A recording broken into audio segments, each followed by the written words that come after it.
Hello everyone, a very good morning to all of you. I am Puneet and welcome to our YouTube channel Destiny Commerce Academy.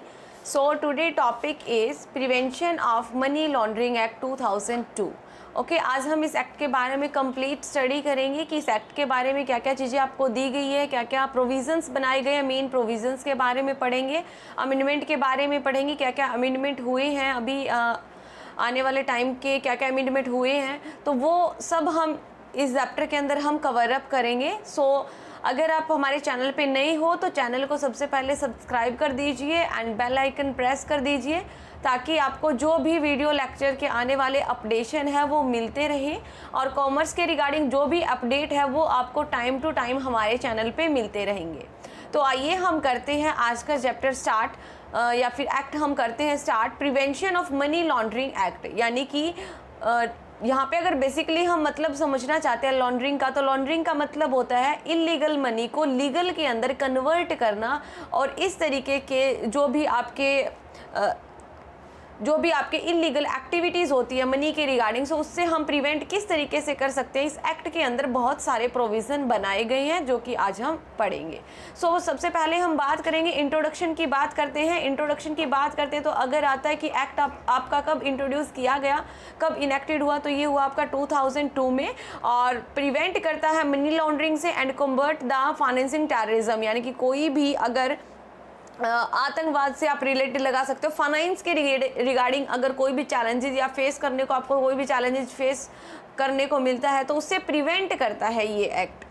और ये आपका introduce किया गया जो prevention of money laundering act है आपका deal करता है international convention and recommendation to prevent illicit. Illicit का मतलब होता है यहाँ पे अवैध या इलीगल, अवैध या इलीगल आप मान सकते हो, फाइनेंशियल एक्टिविटी के साथ जो भी इलीगल एक्टिविटीज़ की जाती है या इलीगल मनी को लीगल में कन्वर्ट करने के लिए जो एक्टिविटीज़ परफॉर्म की जाती है या जो स्टेप लिए जाते हैं उन सब से प्रिवेंट करता है आपका prevention of money laundering act 2002।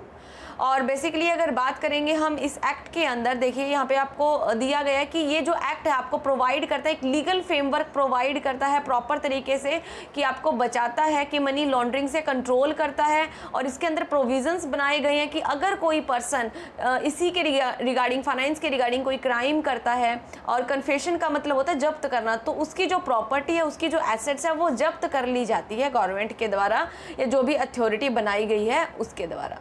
Next देखिए फिर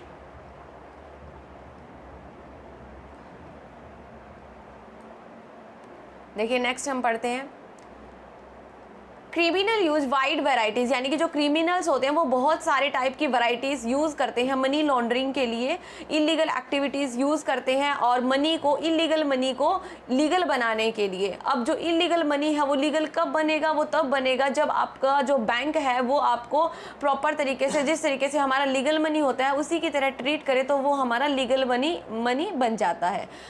जो एक्ट हम पढ़ रहे हैं prevention of money laundering act, ये प्रिवेंट करता है इंटरनेशनल जो एफर्ट्स होते हैं, इंटरनेशनली भी प्रिवेंशन करता है हमें कोई भी मनी के रिगार्डिंग या फाइनेंस के रिगार्डिंग इलीगल एक्टिविटीज़ होती है तो।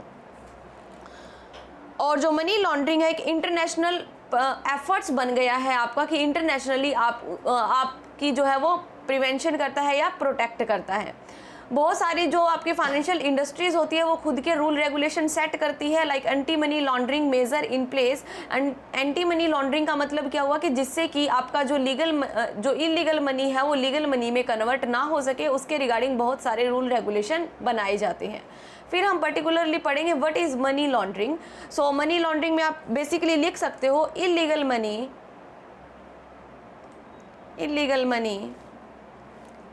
Convert into legal. ओके, यानी कि जो भी आपका इलीगल मनी होता है उसको कन्वर्ट किया जाता है लीगल में और कोई भी रिस्ट्रिक्शन के बिना या फिर कोई इंटरफेरेंस नहीं होता है। नेक्स्ट देखिए, और बैंक के द्वारा एक्सेप्ट कर लिया जाता है। नेक्स्ट टॉपिक फिर हम पढ़ते हैं यहाँ पे how does money laundering work, किस तरीके से काम करता है। सो 3 स्टेजेस यहाँ पे दी हुई है आपको। वन बाय वन एक्सप्लेन करेंगे हम। First stage is placement. Placement के अंदर हम पढ़ेंगे, ये आपकी फर्स्ट स्टेज होती है, यानी कि जो आपका इलीगल मनी होता है उसकी फर्स्ट स्टेज रहेगी। किस तरीके से काम करता है, आपकी जो बहुत बड़ी या लार्ज अमाउंट होती है उसको आप छोटे छोटे पार्ट्स में डिवाइड कर देते हो। छोटे छोटे पार्ट्स में डिवाइड करके सेपरेट अकाउंट में जब आप डिपॉजिट करवा देते हो तो वो स्टेज होती है आपकी प्लेसमेंट की। प्लेसमेंट का हुआ कि आप एक लार्ज अमाउंट को डिफरेंट अकाउंट्स के अंदर डिपॉजिट करवा रहे हो। या फिर इसके कुछ एग्जांपल्स दे रखे हैं, जैसे कि आप इलीगल मनी को कोई लीगल बिजनेस में लगा रहे हो। इलीगल जो आपका मनी है, इलीगल, 1 मिनट, हाँ जी, यहाँ पे लिखिए illegal money, money use in legal business. Illegal money को आप लीगल बिजनेस के अंदर यूज कर रहे हो। सो ये फर्स्ट स्टेज के अंदर आएगा आपका। एंड अदर प्लेसमेंट मेथड, और कौन कौन से मेथड्स हो सकते हैं? Adding illicit cash from crime to the legitimate taking of a business. ये यही बात है कि आपका जो इलीगल जो मनी है वो आप कन्वर्ट करके किसी भी लीगल बिजनेस के अंदर लगा रहे हो। पर्टिकुलर दोज विद लिटिल और no variable cost, false invoice, आपने जो इनवॉइस है वो फॉल्स क्रिएट कर दिए। इस तरीके की जो भी एक्टिविटीज़ परफॉर्म की जाती है वो आएगी आपकी प्लेसमेंट के अंदर। देन हम बात करेंगे लेयरिंग की। लेयरिंग जो रहेगा आपका मोस्ट कॉम्प्लेक्स स्टेज रहती है मनी लॉन्ड्रिंग की। किस तरीके से, देखिए लेयर्स का मतलब अगर आप समझते हो तो लेयर्स में क्या हुआ कि बहुत सारी परतें जो है वो जम गई है, ठीक है, एक तरीके से कि आपको पता ही नहीं है कि ओरिजिन कहाँ से हुआ है। ओरिजिनल सोर्स जो है वो पता लगाना बहुत मुश्किल हो जाता है लेयरिंग के अंदर। सो यहाँ पे आप अंडरलाइन कर सकते हो, difficult to trace the original source. Original source का पता लगाना मुश्किल हो जाता है, और इसके अंदर इंक्लूड होता है इंटरनेशनली भी मूवमेंट हो जाती है फंड की, वो आ जाता है आपका लेयरिंग में। नेक्स्ट देखिए, फिर नेक्स्ट हम पढ़ते हैं इंटीग्रेशन। इंटीग्रेशन का मतलब होता है एकीकरण। एकीकरण एकीकरण इसमें क्या आएगा कि जो भी आपका फाइनल स्टेज रहेगी ये आपकी मनी लॉन्ड्रिंग की, और मनी जो है वो रिटर्न कर दिया जाता है क्रिमिनल को। इलीगल मनी को लीगल में कन्वर्ट करके जब क्रिमिनल को रिटर्न कर दिया जाता है वो आता है आपका इंटीग्रेशन के अंदर। इसके अंदर आपकी जो इनिशियल स्टेज है वो भी ऐड होगी, और लेयरिंग के थ्रू बहुत सारी ट्रांजेक्शन्स कर दी जाती है, और उन ट्रांजेक्शन्स का किसी को पता ही नहीं चलता, और वो जो मनी है ब्लैक मनी वाइट मनी में कन्वर्ट करके क्रिमिनल को दे दिया जाता है, और वो फिर किसी भी पर्पज़ के लिए यूज कर लेता है। वो होता है आपका इंटीग्रेशन के अंदर। सो ये आपको 3 स्टेजेस यहाँ पे दे रखी है मनी लॉन्ड्रिंग की। नेक्स्ट देखिए, नेक्स्ट हम पढ़ते हैं की डेफिनेशंस पढ़ेंगे। कुछ ये जो वर्ड है, टर्मिनोलॉजी है, वो आपकी यूज हुई है, तो वो डेफिनेशंस हम पढ़ते हैं। Number 1 money laundering. Money laundering क्या हुआ? कन्वर्टिंग इलिसिटली ऑब्टेन मनी और एसेट्स इनटू लेजिटिमेट फंड, यानी कि इलीगल मनी को लीगल मनी में कन्वर्ट करना ही मनी लॉन्ड्रिंग होता है। Proceed of crime. Proceed of crime में आएगा कि जो भी सारी जो एसेट्स है या प्रॉपर्टी है एक्वायर की गई है, या तो डायरेक्टली एक्वायर की गई है या फिर इनडायरेक्टली एक्वायर की गई है, इनडायरेक्टली एक्वायर की गई है इलीगल तरीके से या फिर क्रिमिनल एक्टिविटीज़ को इंक्लूड करके, तो वो आता है आपका प्रोसीड्स ऑफ क्राइम में। फिर आता है रिपोर्टिंग एंट्री। रिपोर्टिंग एंट्री क्या आएगी? रिपोर्टिंग एंट्री आएगा कि किसी भी इंडिविजुअल के रिगार्डिंग, कंपनी के regarding, financial institution and intermediaries must report to suspicious transaction, यानी कि कोई भी ऐसी ट्रांजैक्शन का पता चलता है तो आपको रिपोर्ट करनी चाहिए, ठीक है, यानी कि जिसपे संदेह हो, संदेह।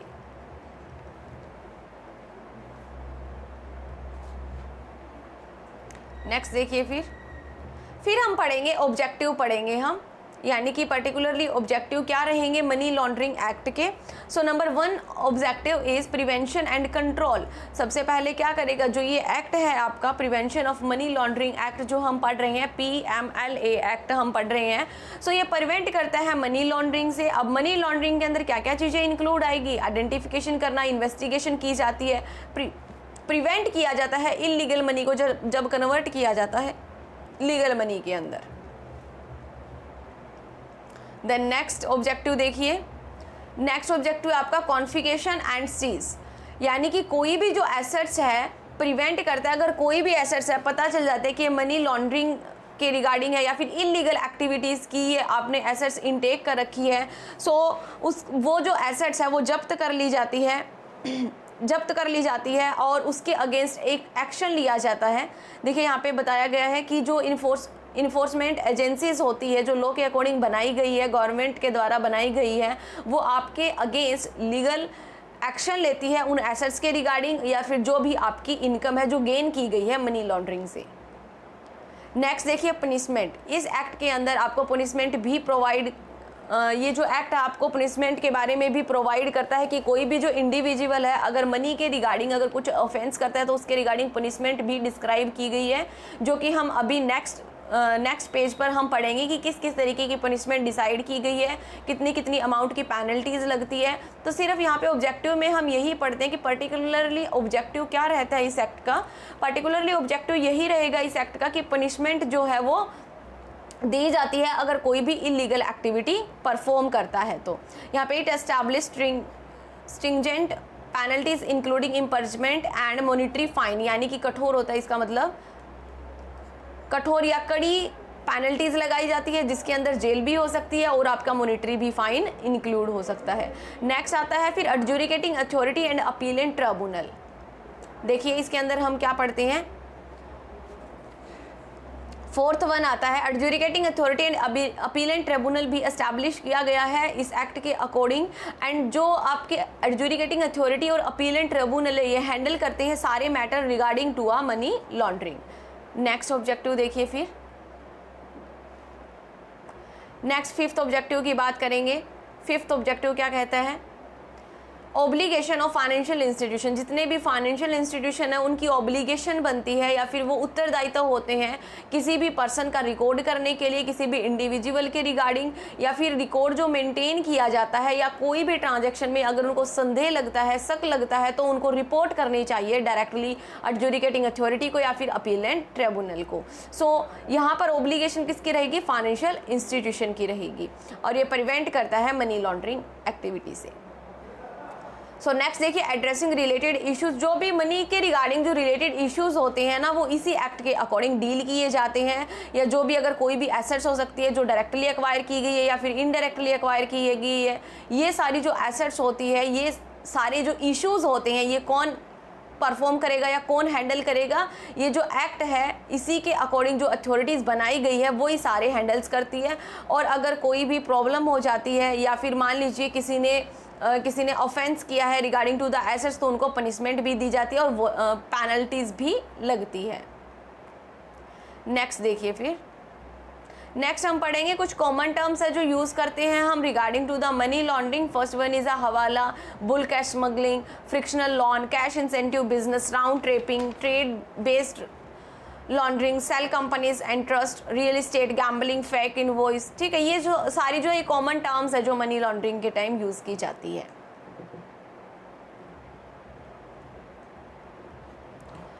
नेक्स्ट देखिए फिर मेन प्रोविजंस। यहाँ से आपका मेन इंपॉर्टेंट स्टार्ट होता है आपका एक्ट का, जो भी हम एक्ट के अंदर पढ़ रहे हैं क्योंकि एक्ट के अंदर प्रोविजंस ही आपके मेन रहते हैं। सो प्रोविज़न के बारे में हम यहाँ पे पढ़ते हैं। फर्स्ट प्रोविज़न यहाँ पे आता है offence of money laundering, section 3 के अकॉर्डिंग आएगा। ऑफेंस ऑफ मनी लॉन्ड्रिंग में क्या क्या ऑफेंस जो है वो इंक्लूड होते हैं। देखिए अगर मान लीजिए कि कोई जो इंफॉर्मेशन है या फिर कोई भी जो एसेट्स है डायरेक्टली या फिर इनडायरेक्टली इनटेक की गई हो, नोइंगली असिस्टेंट, जानबूझकर सहायता की गई हो, नोइंगली इज अ पार्टी और एक्चुअली इन्वॉल्व इन वन और मोर ऑफ फॉलोइंग प्रोसेस और activity connected with proceeds of crime, यानी कि वो सारी एक्टिविटीज़ जो सारी जो एक्टिविटीज़ होती है एक अपराधी गतिविधियों में शामिल होती है। तो यहाँ पर आपको डिवाइड कर दिए गए हैं पार्ट ए में, पार्ट बी में और पार्ट सी में कौन कौन सी ऐसी एक्टिविटीज़ होती है। देखिए ए पार्ट के अंदर डिवाइड किया गया। ए पार्ट के अंदर क्या क्या आएगा, IPC Indian panel code, drugs, narration, इसका मतलब होता है आपका नशीले पदार्थ, नशीले पदार्थ, नैरोटिक्स। नेक्स्ट साइकोथेरेपिस्ट सब्सटेंस, ये भी आपके नशीले ही होते हैं। Prevention of corruption act, antiquities and art treasure act, copyright act, trademark act, information technology act, world life act. Part B के अंदर क्या क्या चीज़ें इंक्लूड होगी, part B include all offence, जो भी ऑफेंस है वो पार्ट ए वाले हैं वो सारे इंक्लूड होंगे बी के अंदर। और बी पार्ट के अंदर डिफाइन किया गया है कि कितने रुपए तक मनी लॉन्ड्रिंग जो है वो इंक्लूड की जाएगी, तो वो इंक्लूड की जाएगी 1 करोड़ और इवन मोर। सी पार्ट के अंदर क्या डील करता है, सी पार्ट डील करता है money laundering case caches and financial scheme that have internationally connection, जो भी इंटरनेशनल से जो कनेक्शन रखते हैं वो सारी जो एक्टिविटीज़ है या वो सारे जो फाइनेंशियल स्कीम है वो इंक्लूड होते हैं पार्ट सी में। The topic of transactional crime is covered and it demonstrate the dedicated and eradication money laundering internationally, यानी कि इंटरनेशनल के रिगार्डिंग जो भी क्राइम वगैरह होते हैं वो आपके रिलेटेड होंगे या फिर वो आते हैं आपके पार्ट सी के अंदर। Punishment of money laundering section 4 के अंदर इंक्लूड होता है। अब पनिशमेंट वाले के अंदर क्या इंक्लूड किया होगा, जो कि हम ऑब्जेक्टिव में पढ़ के आए थे कि पनिशमेंट के रिगार्डिंग जो भी प्रोविजंस बनाए गए हैं वो एक्ट के अंदर बनाए गए हैं और हम फर्दर पढ़ेंगे। तो यहाँ पर हम पढ़ रहे हैं पनिशमेंट के रिगार्डिंग। सो जो पनिशमेंट के जो एक्ट बनाए गए हैं वो इस तरीके से बनाए गए हैं, अगर कोई भी जो पर्सन है वो इलीगल एक्टिविटी परफॉर्म करता है, इलीगल एक्टिविटी करता है तो उसको पनिशमेंट दी जाएगी। जो पनिशमेंट दी जाएगी उसके अंदर अगर इम्प्रिजनमेंट का मतलब होता है जेल, सो जो जेल की जो सज़ा है वो दी जाएगी आपकी note less than 3 year, 3 year से कम नहीं हो सकती बट 3 to 7 ईयर के बीच में हो सकती है और फाइन के लिए भी लाइबल रहेगा। अगर प्रोसीड्स ऑफ क्राइम इन्वॉल्व होता है मोर देन 1 करोड़ रुपीज़, अगर मोर देन 1 करोड़ रुपीज़ है देन पनिशमेंट कितनी होगी, देन पनिशमेंट आपकी इंक्रीज होके हो जाएगी 10 ईयर, 10 ईयर तक भी इंक्रीज हो सकती है। नेक्स्ट देखिए, फिर नेक्स्ट पॉइंट पढ़ते हैं।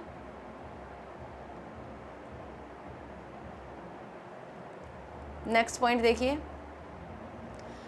नेक्स्ट पॉइंट है आपका attachment and configuration of property, section 5 के अंदर आएगा।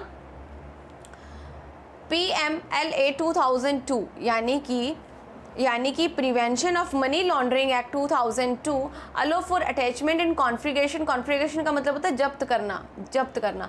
कोई भी जो प्रॉपर्टी है इलीगल तरीके से डायरेक्टली या इनडायरेक्टली अक्वायर की गई है तो उसको जब्त कर ली जाती है मनी लॉन्ड्रिंग के अंदर। अगर मान लीजिए कि आप इलीगल मनी को कन्वर्ट करना चाहते हो लीगल के अंदर, ओके, तो वो जो सारी जो एसेट्स इंक्लूड है या जो मनी इंक्लूड है वो सारा जब्त कर लिया जाता है गवर्नमेंट के द्वारा।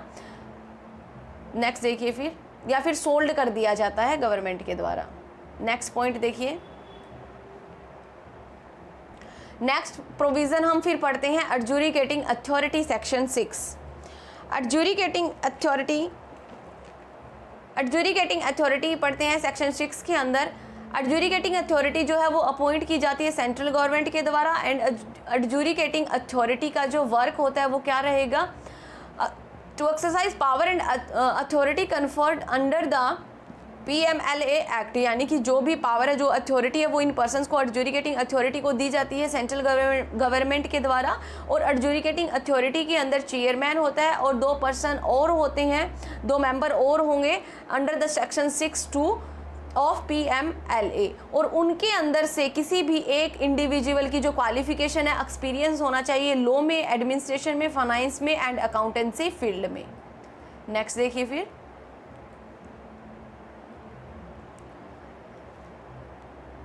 नेक्स्ट करते हैं यहाँ पे। अब हम बात करते हैं कि पावर की। एडजुडिकेटिंग जो अथॉरिटी होती है उसकी पावर सिर्फ यहीं तक बाउंड नहीं होती कि जो कोड ऑफ सिविल प्रोसीजर 1908 है, ज़रूरी नहीं है कि जो इसी के जो प्रोसीजर है वो यूज़ करे, बट ये खुद के भी प्रोसीजर यूज़ कर सकते हैं, रेगुलेशन बना सकते हैं, खुद के प्रोसीजर बना सकते हैं एडजुडिकेटिंग अथॉरिटी। देन नेक्स्ट हम बात करेंगे, देखिए यहाँ पे दिया हुआ आपको it can issue notice calling him. अब जो एडजुडिकेटिंग अथॉरिटी है वो नोटिस भी इशू कर सकती है किसी भी पर्सन की इनकम के रिगार्डिंग, एसेट्स के रिगार्डिंग या फिर जो डायरेक्टर के द्वारा जो अक्वायर कर ली गई है प्रॉपर्टी या फिर सीज कर ली गई है प्रॉपर्टी, उसके रिगार्डिंग अगर कुछ इन्वेस्टिगेशन करना है तो एडजुडिकेटिंग अथॉरिटी जो है वो नोटिस इशू कर सकती है। नेक्स्ट देखिए, and to show why the property should not be declared as property involved in money laundering। और जो एडजुडिकेटिंग अथॉरिटी है वो दिखाएगी कि ये जो प्रॉपर्टी है ये क्यों मनी लॉन्ड्रिंग के अंदर इंक्लूड नहीं की गई है।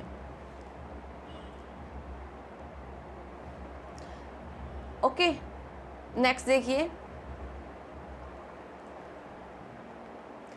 नेक्स्ट हम पढ़ते हैं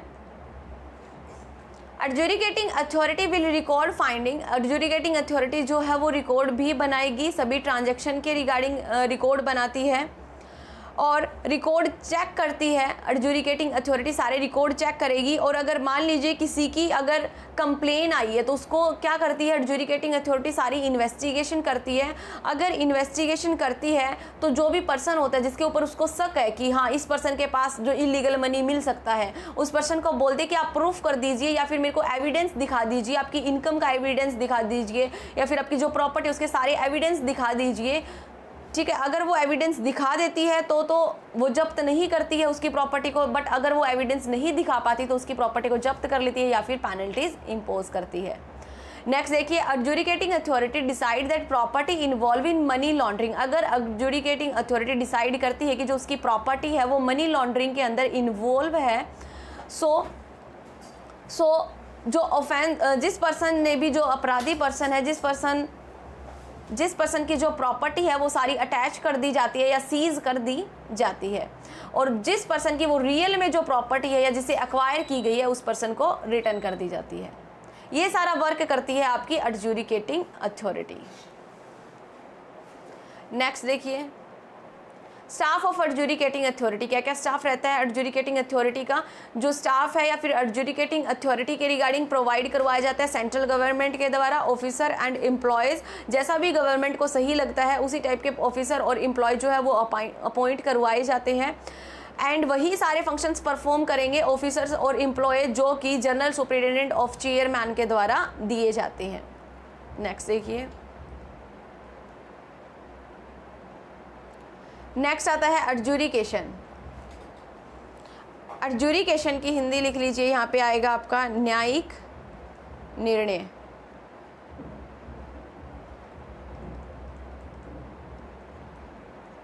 ओके, देखिए अभी हम एडजुडिकेशन के बारे में पढ़ते हैं। जो आपकी एडजुडिकेटिंग अथॉरिटी है, अगर एडजुडिकेटिंग अथॉरिटी को लगता है कि किसी पर्सन कोई जो पर्सन है या किसी पर्सन मनी लॉन्ड्रिंग का अपराध किया है, किसी पर्सन ने अगर इलीगल वर्क किया है या फिर उसकी आय जो है उसके पास है वो इलीगल है, तो उसका सोर्स बताने के लिए कम से कम 10 दिन का नोटिस दिया जाता है ताकि वो कारण बता सके कि संपत्ति को जब्त क्यों नहीं किया जाए या फिर संपत्ति को जब्त अगर किया जा रहा है तो क्यों किया जा रहा है, या फिर अगर आपकी संपत्ति को जब्त क्यों नहीं किया जाए इसके बारे में आप हमें एविडेंस दे दीजिए तो हम आपकी संपत्ति को जब्त नहीं करेंगे। एटलीस्ट टाइम दिया जाता है कम से कम 30 दिनों का, 30 दिन का नोटिस दिया जाता है। Then after hearing the adjudicating authority will record it finding whether all or any of the property are involved in money laundering or not। उसकी सुनाई करने के बाद जो adjudicating authority है वो रिकॉर्ड फाइंड करती है कि क्या इसकी सारी जो प्रॉपर्टी है वो मनी लॉन्ड्रिंग के अंदर इंक्लूड होती है या नहीं होती है।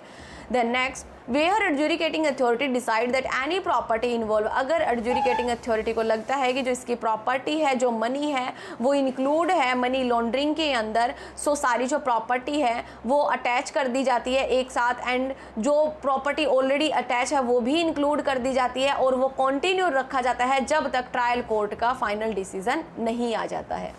और एट द एंड अगर मान लीजिए कि वो जो पर्सन है वो आपका अपराधी पाया जाता है, जो पर्सन है उसके पास इलीगल ही प्रॉपर्टी या एसेट्स मिलती है तो सेंट्रल गवर्नमेंट के द्वारा जब्त कर ली जाती है या फिर सेंट्रल गवर्नमेंट के हवाले कर दी जाती है।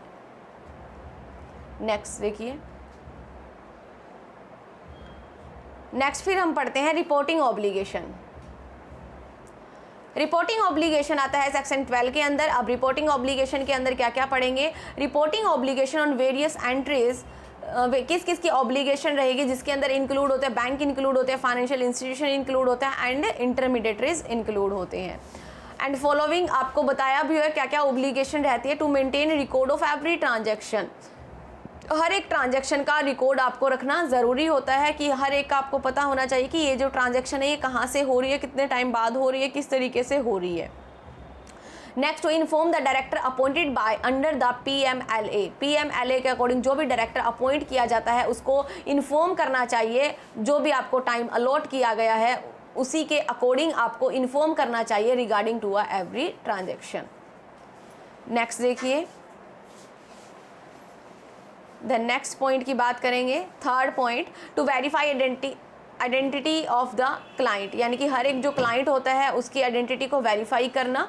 Fourth, to keep a record of all documents relating to the identity of client and beneficial owner account file and business transaction relating to the client. हर एक डॉक्यूमेंट का आपके पास रिकॉर्ड होना चाहिए, क्लाइंट की आइडेंटिटी होनी चाहिए, जो भी बेनिफिशियल ओनर है उसकी इंफॉर्मेशन होनी चाहिए, यानी कि जो भी बुक्स ऑफ अकाउंट्स होते हैं उसकी सारी प्रॉपर नॉलेज होनी चाहिए और उसका सारा प्रॉपर आपके पास रिकॉर्ड होना चाहिए। ये आता है रिपोर्टिंग ऑब्लिगेशन के अंदर। आपकी ऑब्लिगेशन बनती है कि आप सभी ट्रांजेक्शन्स का रिकॉर्ड करें।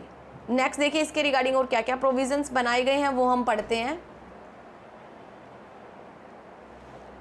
देखिए, अगर प्रोविजंस की हम बात करेंगे, जो भी रिकॉर्ड बनाया जाता है या जो भी आपकी जो फाइनेंशियल इंटरमीडिएटरीज होते हैं या फाइनेंशियल इंस्टीट्यूशन होते हैं वो रिकॉर्ड को रखते हैं कि for 5 year from the time of the transaction के 5 ईयर तक उसको रिकॉर्ड रखना होता है। जो डायरेक्टर अपॉइंट किया जाता है अंडर द PMLA के अकॉर्डिंग, जो डायरेक्टर अपॉइंट किया जाता है उसके पास पावर होती है कि वो कभी भी रिकॉर्ड चेक कर सकता है बैंक के, फाइनेंशियल इंस्टीट्यूशन के या फिर इंटरमीडिएटरीज के। अगर आपका जो डायरेक्टर है वो फाइंड करता है रिकॉर्ड बैंक से, फाइनेंशियल इंस्टीट्यूशन से, इंटरमीडिएटरी से, या फिर उन्होंने अगर रिकॉर्ड मेंटेन नहीं कर रखा तो उनके ऊपर पेनल्टीज या फाइन लगता है 10,000 to 1 लाख।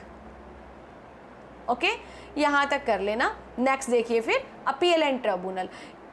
सबसे पहले हम पढ़ के आए हैं, किसके बारे में हम पढ़ के आए हैं? हम पढ़ के आए हैं एडजुडिकेटिंग अथॉरिटी के बारे में पढ़ के आए हैं, और अब हम पढ़ते हैं अपील एंड ट्रिब्यूनल के बारे में। जो अपील एंड ट्रिब्यूनल है वो इस्टेब्लिश किया जाता है सेंट्रल गवर्नमेंट के द्वारा, और जो ये अपील एंड ट्रिब्यूनल है, अगर मान लीजिए एडजुडिकेटिंग अथॉरिटी ने जो भी डिसीजन दिया है उससे अगर सेटिस्फाई नहीं है तो अग्रेसिव पार्टी अपील कर सकती है अपील एंड ट्रिब्यूनल के अंदर। Appeal and tribunal, appeal to the appeal and tribunal, देखिए, appeal to the appeal and tribunal can be made by the director or any person, यानी कि डायरेक्टर के द्वारा भी अपील की जा सकती है या फिर किसी भी जो अग्रेसिव जो पार्टी है उसके द्वारा भी अपील की जा सकती है। बट जो अपील करनी होगी वो आपको करनी होती है विदिन 45 डेज। जब आपकी जो रिपोर्ट दी जाती है या डिसीजन सुनाया जाता है उसके विदिन 45 डेज, और कुछ प्रिस्क्राइब्ड फीस होती है वो भी आपको सबमिट करनी होती है। Next, appeal and tribunal shall compromise is chairman and 2 other member. यही हम पीछे भी पढ़ के आए कि चेयरमैन होता है और 2 आपके अलग से मेंबर होते हैं। जो व्यक्ति, नेक्स्ट पैराग्राफ का बता रही हूँ मैं, जो व्यक्ति एडजुडिकेटिंग या अपील एंड ट्रिब्यूनल के अगेंस्ट है, मान लीजिए वो एडजुडिकेटिंग के भी अगेंस्ट है और अपील एंड ट्रिब्यूनल ने जो डिसीजन दिया है उसके भी अगेंस्ट है, वो हाई कोर्ट में जा सकता है, न कि वो सिविल कोर्ट में जा सकता है। और हाई कोर्ट में वो कब जाएगा? Within 60 days. ये कुछ टेक्निकल है चीज़ें जो आपको लर्न करनी पड़ेगी एक्ट के अंदर जो हम पढ़ते हैं वो थोड़ी सी टेक्निकल चीज़ें हमें लर्न रखनी पड़ती है, क्योंकि अगर ये चीज़ें लर्न रखोगे तभी आपका जो कंटेंट है वो रिलीवेंट होगा। फिर हम पढ़ते हैं स्पेशल कोर्ट के बारे में। अब अगर स्पेशल कोर्ट की बात करेंगे तो यहाँ से नाम से ही डिनोट हो रहा है स्पेशल कोर्ट का मतलब। थोड़ा सा मैं लिखवा भी देती हूँ आपको यहाँ पे स्पेशल कोर्ट के बारे में। देखिए, लिखिए, is a court that has limited jurisdiction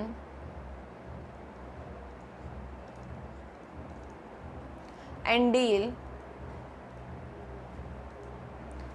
with a specific area। किस एरिया में? स्पेसिफिक एरिया में। इसको अंडरलाइन कर लीजिए आप यहाँ से। Of law rather than a specific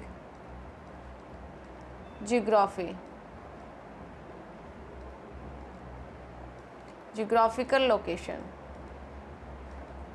okay, ये होते हैं आपके स्पेशल कोर्ट फॉर जो डील करते हैं स्पेशल एरिया के अंदर। होप सो आप सभी ने लिख लिया होगा। सो लिख के यहाँ पे देखिए, आगे करते हैं अभी हम स्पेशल कोर्ट के अगर बारे में पढ़ेंगे, so central government shall consist of special court. कौन कंसिस्ट करता है? सेंट्रल गवर्नमेंट कंसिस्ट करती है स्पेशल कोर्ट, जो कि कंसल्टेंट करते हैं of chief justice of India to try the offence of money laundering के रिगार्डिंग जो भी आपके केसेस होते हैं वो सोल्व आउट किए जाते हैं।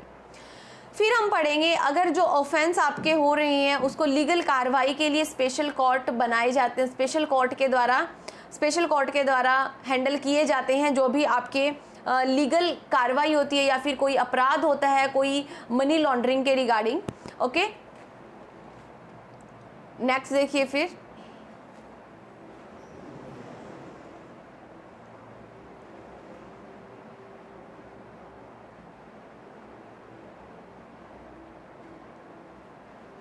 देखिए नेक्स्ट हम पढ़ते हैं। नेक्स्ट यहाँ पर हम पढ़ेंगे FIUIND। सो इसकी फुल फॉर्म होती है आपकी फाइनेंशियल इंटेलिजेंसी यूनिट इंडिया। क्या फुल फॉर्म होती है? Financial intelligence unit India. Establish किसके द्वारा की गई थी? गवर्नमेंट के द्वारा एस्टैब्लिश की गई है 18 नवंबर 2004 के अंदर। ये आपकी एक सेंट्रल नेशनल एजेंसी है आपकी, ये क्या है आपकी सेंट्रल नेशनल एजेंसी, और रिस्पॉन्सिबल रहती है ये एजेंसी यानी कि कोई भी जो फाइनेंशियल ट्रांजैक्शन होती है अगर कोई भी उस ट्रांजैक्शन में संदेह मिलता है तो उस चीज़ के लिए रिस्पॉन्सिबल रहती है, उसको ऑब्टेन करने के लिए processing, analyse, imparting information relating to the suspect financial transaction. कोई भी ऐसी ट्रांजैक्शन जिसके अंदर संदेह है उसके रिगार्डिंग उसको इंफॉर्मेशन को इंटेक करेगी, प्रोसेस करेगी, एनालाइज करने का काम करेगी। It is a independent body. ये आपकी एक इंडिपेंडेंट बॉडी है, किसी के ऊपर डिपेंडेंट नहीं है, जो कि डायरेक्टली रिपोर्ट करती है इकोनॉमिक इंटेलिजेंसी काउंसिल को। किसको रिपोर्ट करेगी? फाइनेंशियल इंटेलिजेंसी यूनिट रिपोर्ट करती है इकोनॉमिक इंटेलिजेंसी यूनिट को, और जो कि गवर्नड है by the finance minister. Okay, hope so आप सभी को यहाँ तक लेक्चर जो है वो क्लियरली समझ में आ रहा होगा। अगर कोई प्रॉब्लम हो तो आप कमेंट सेक्शन के अंदर पूछ सकते हैं।